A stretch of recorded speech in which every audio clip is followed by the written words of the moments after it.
Greetings, everyone. Happy Wednesday, almost to the weekend. Well, halfway there anyway. Hope everyone's staying warm and dry today. We've got a great interview. Sam Suchoff from Lady Edison Hams, and he also owns 3 restaurants in Chapel Hill, will be joining us. Excuse me. Hey, Peter. Thanks for joining and waving in. Stephen Hageman, thank you for joining us. All right, so while we're waiting on Sam to join us, next week we're going to have part 2 of our interview with Chef Ricky Moore of Saltbox Seafood Joint in Durham. Had a great time talking to him. Oreo 9788, thanks for joining us. So we're going to keep that going next Wednesday. And then the last Wednesday of this month, I'm actually going to be interviewed by Heidi Bellotto of Heidi Bellotto Cooks. Yes, Heidi Bellotto Food. Heidi Bellotto in Charlotte. She's going to be interviewing me. She has so much going on, it's hard to keep up with her. But she'll be joining us as a guest interviewer, so I'm looking forward to that. Lady Edison Pork is right there, so let's get them in here. Where did they go? Oh, I just lost them. Hang on one second. Let's see.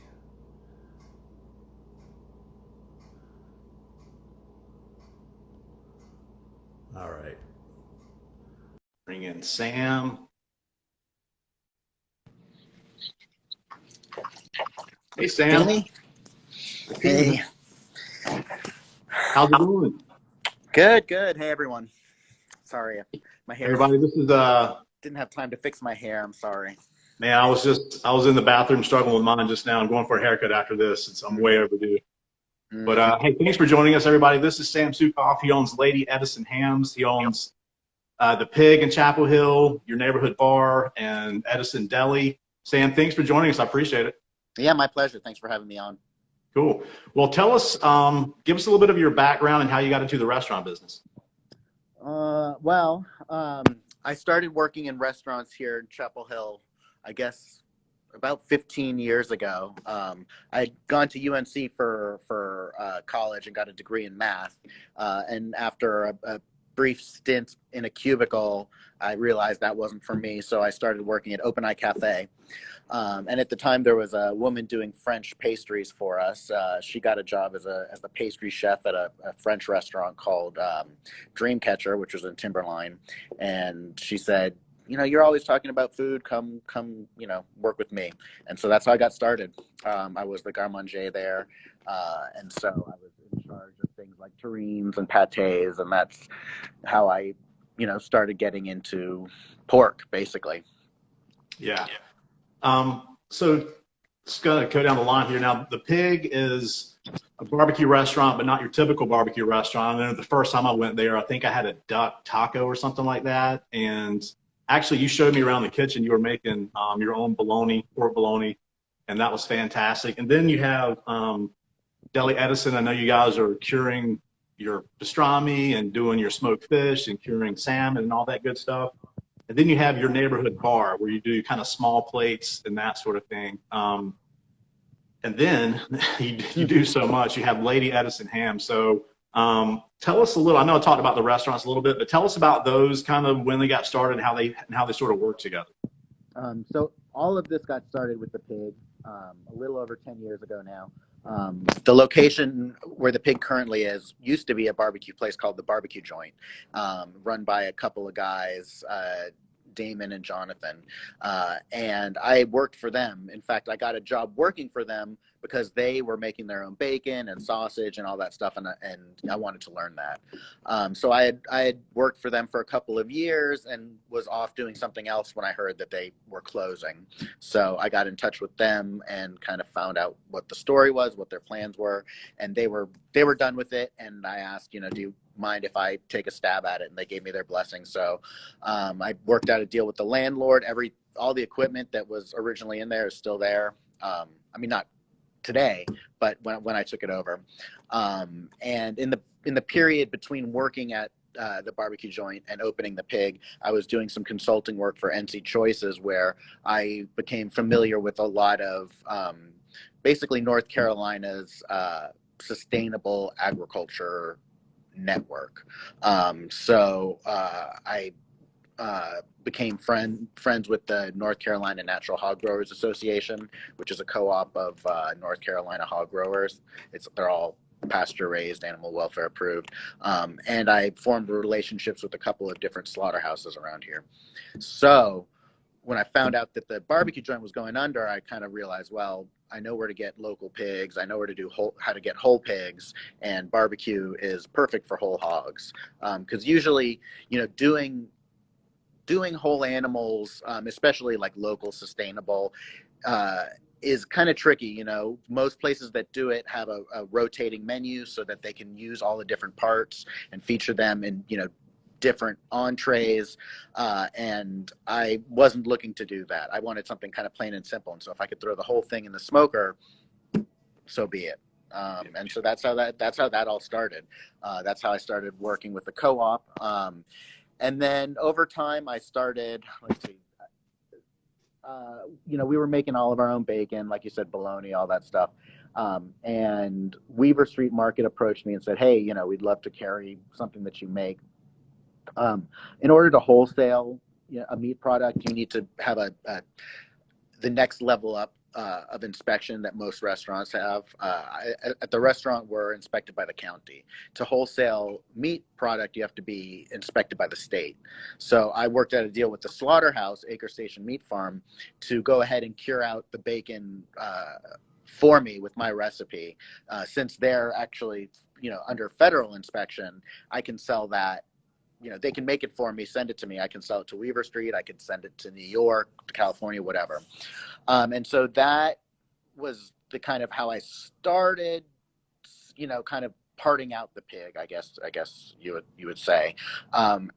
After I started selling them bacon, I started selling them the loins from the pigs, or some of them, so that they could cut their own pork chops.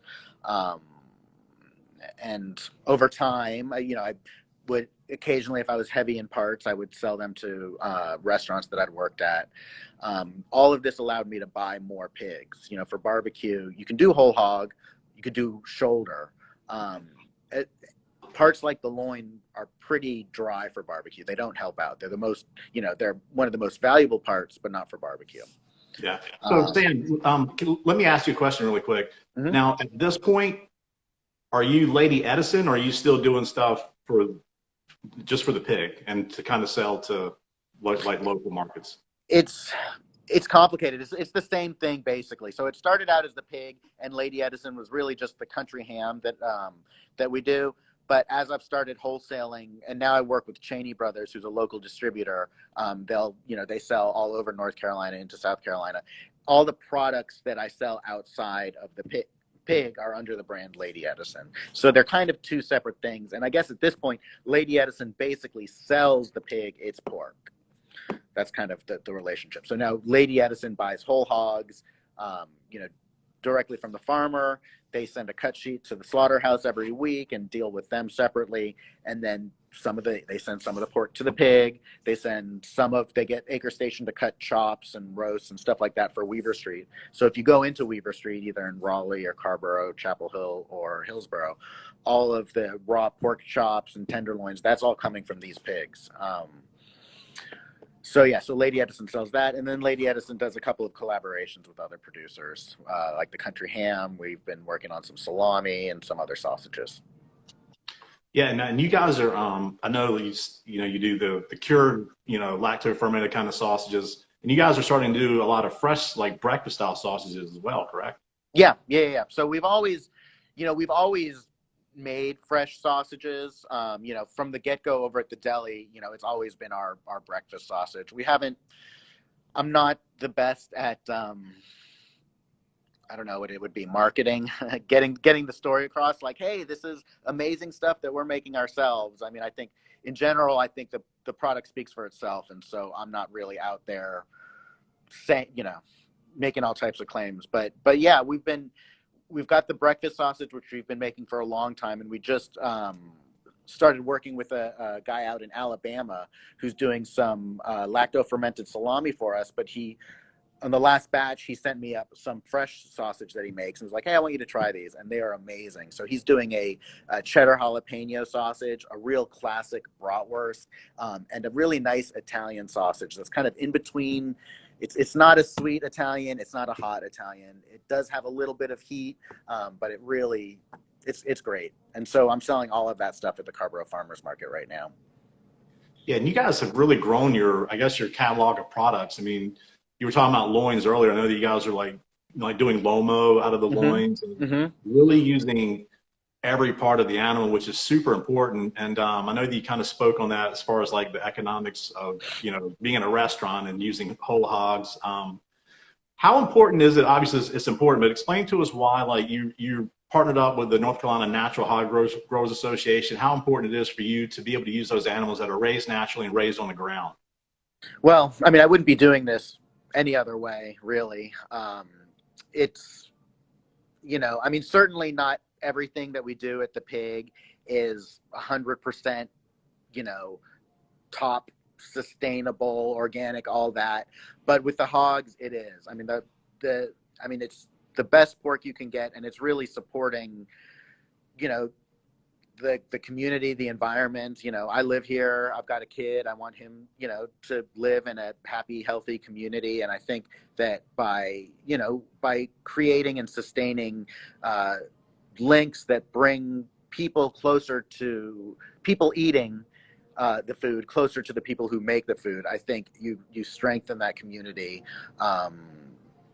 And, I mean, for example, during this whole, coronavirus thing, I've been able to, continue to get hogs from the co-op, continue to get Weaver Street their pork.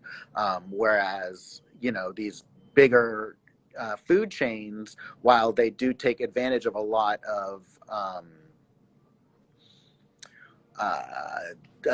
the scale, they're not quite as flexible in responding to disasters or, unexpected things like this. Yeah, I think you're right about that. And I've already seen it actually just talking with some beef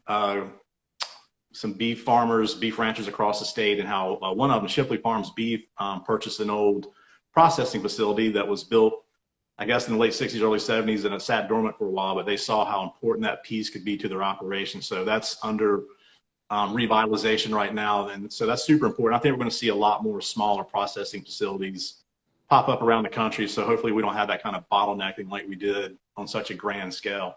Yeah, for sure.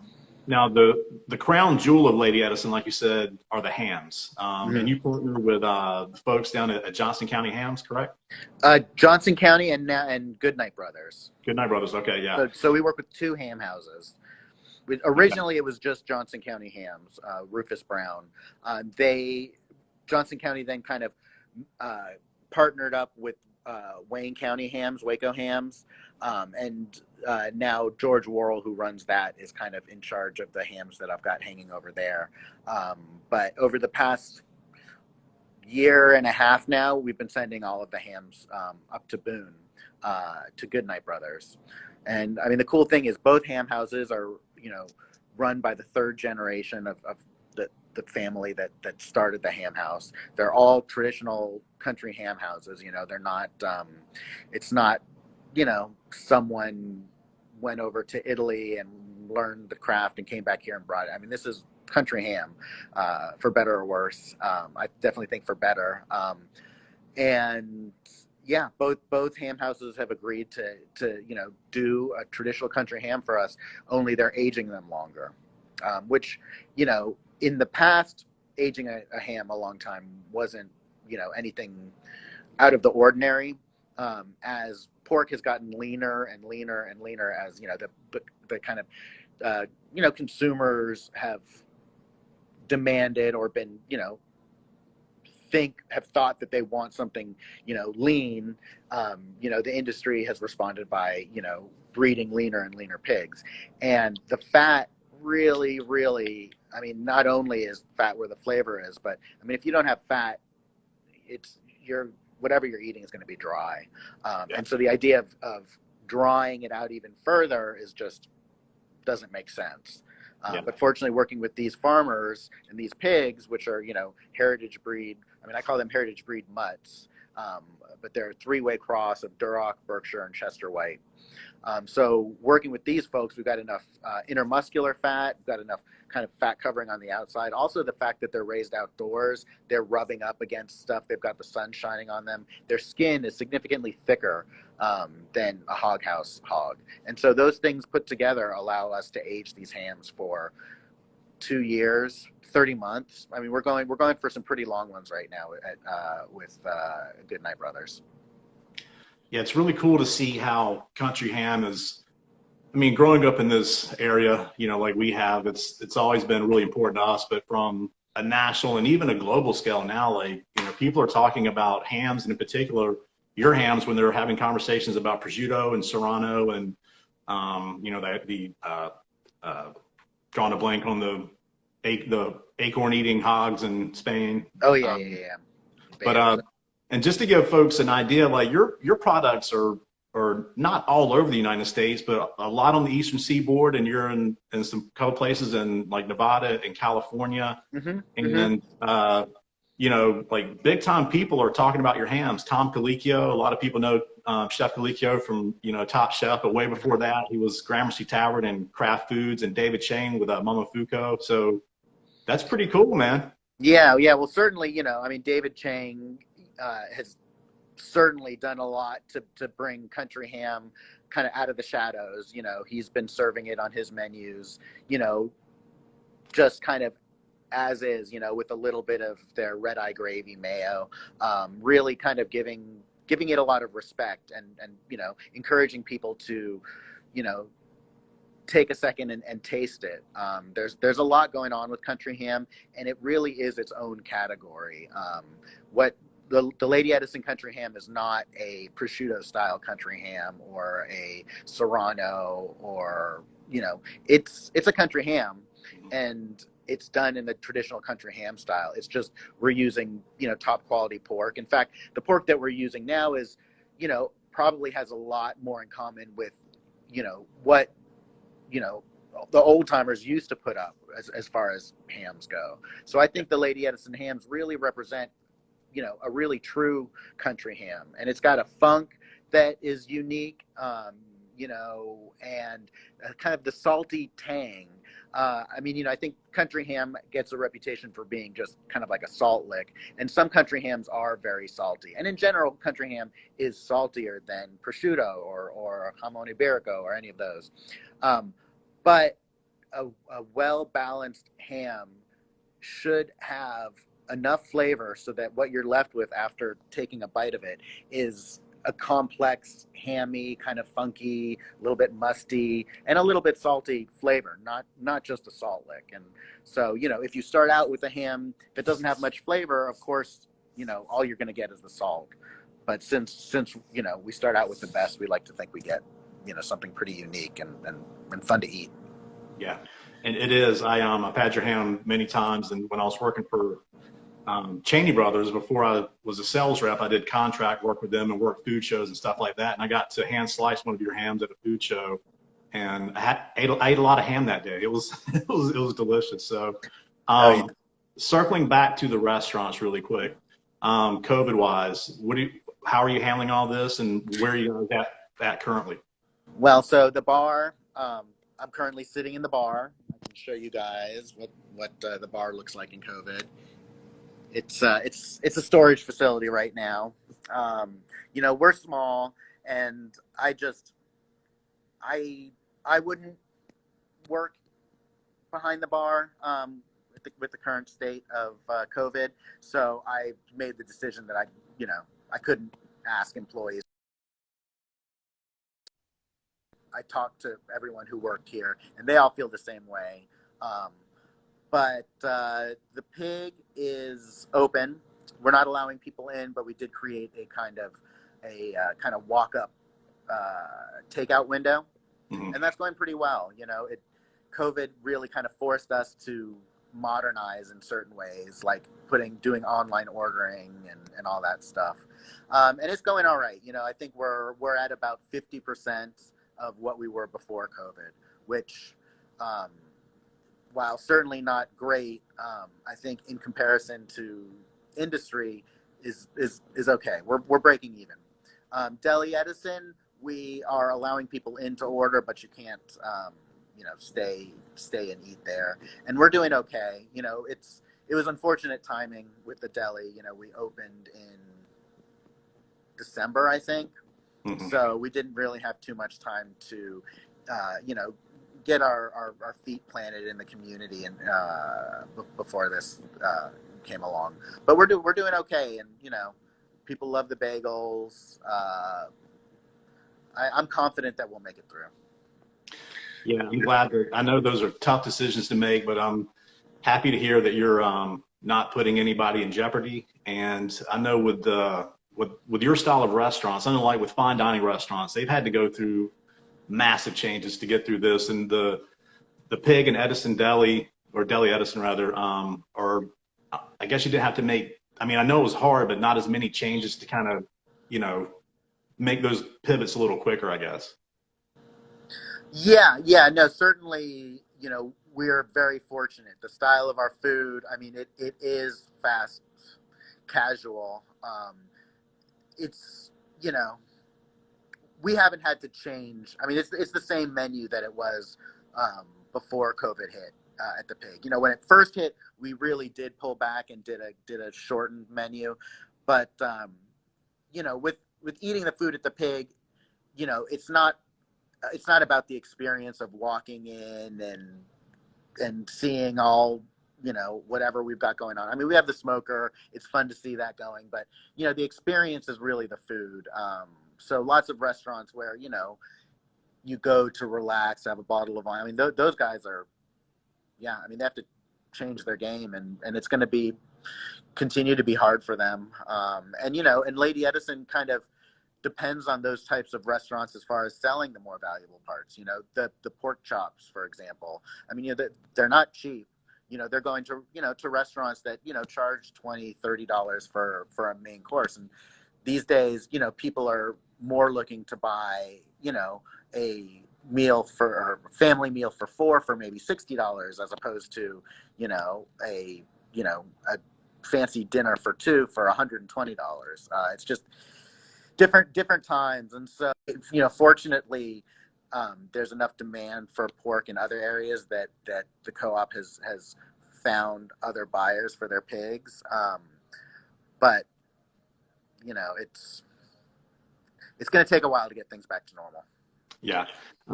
Just want to say hello to Anders Benton. Thank you, Chef, for joining us. And we just had a question from Heidi Bellotto, Sam. Do you ship to home cooks? Yeah, I don't ship, but Regalis, okay. Go look up Regalis. They're amazing. They became partners in the Lady Edison ham thing about 2 years ago. Kind of ran into some bumps in the road, and they were the ones who basically took the ham to New York and got people like Tom Colicchio to really notice it. The other stuff they sell caviar and truffles, and by putting our country ham, side by side with those types of products, they really kind of showed people that, yes, this isn't just something you eat on a biscuit. But anyway, they have, in response to COVID, they've kind of set up a direct-to-consumer ordering, and they've got, I believe we've got pre-sliced packs of the country ham. They've got our Nduja, which is a spreadable spicy salami. It's really good. But yeah, go check them out. Regalis. Yeah. So just for those who are watching and watch this is recorded so people can watch it on the Got to BNC Instagram. Check out Lady Edison's website. All that information is there. Where you can find them across the country in North Carolina. How you can get it shipped to your house, that sort of thing. And so, Sam, thank you very much for joining us. I know you're busy. Thanks for taking a few minutes out to talk to us. You guys, make sure you're checking out Lady Edison Ham and the Pig and Deli Edison in Chapel Hill. And when your neighborhood bar opens back up, go check them out. Sam, thanks a lot. I appreciate it. Thank you so much. Yeah, stay safe, stay sane. All right, talk soon. Thank you. Bye. All right, Sam Suchoff from Lady Edison Ham and his 3 great restaurants. One temporarily being used as a storage space now, but they'll be open soon. So that's good news. Got some good news from the NCRLA yesterday. They work closely with our legislation and just government in general concerning food service issues and the vaccines that are coming out. Food service workers have been prioritized, so that is excellent news. Finally, a little bit of a break, so thank goodness. So guys, join us next week. Again, we're going to have Chef Ricky Moore on from Saltbox Seafood, and then Heidi Bellato is going to interview me the last Wednesday of this month. And then all during January, I'm going to be featuring producers. So we're going to be talking to not chefs next month, but people who supply those chefs with great North Carolina products. And then starting in February, the first Wednesday of every month, we're going to do a Got to BNC member producer profile. We're going to talk about the products that they produce, and that should be very interesting to help tie into the chef conversations that we've been having. So thanks for everybody for joining us. We really, really appreciate it, and I will see you next Wednesday. Thank you.